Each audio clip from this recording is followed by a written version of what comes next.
Scossa di terremoto all'alba sull'altopiano di Asiago, magnitudo 2,7, grado moderato, epicentro a 12 km di profondità poco a nord di Roana. Non si sono registrati danni, un'intensità percepibile distintamente dall'uomo, ma non in grado di essere distruttiva. Dobbiamo preoccuparci. Ma in questo momento no, però è importante non abbassare la guardia, il che vuol dire per quanto riguarda le nuove costruzioni seguire attentamente le norme tecniche e per quanto riguarda il costruito cercare di completare la messa a norma, in particolare degli edifici pubblici come le scuole e gli ospedali. Una zona, quella dell'altopiano, in cui fenomeni del genere non sono frequenti. Nel sottosuolo la zona sismica occupa un grande spazio che in pratica arriva quasi senza soluzione di continuità fino al Friuli Venezia Giulia. La scossa è nata dalla cosiddetta faglia Tiene-Bassano, che si trova in pianura appena a sud dell'altopiano di Asiago. Un evento percepibile dall'uomo ma non distruttivo.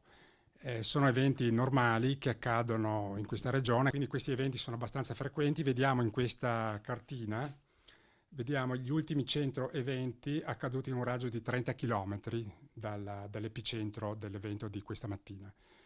Si vede che la maggior parte degli eventi sono localizzati al fronte, cioè alla base della scarpata prealpina, nella zona di Bassano, ma anche in pianura, e poi nella Valle dell'Astico, che delimita verso ovest l'altopiano di Asiago, nella Valle dell'Astico e nella zona del Pasubio. Una zona, quella dell'altopiano, a basso livello di sismicità, insomma, ma non al riparo del tutto da terremoti anche distruttivi, ovvero che oltre a danni materiali possono provocare in teoria anche vittime quando al di sopra di 4,5 gradi.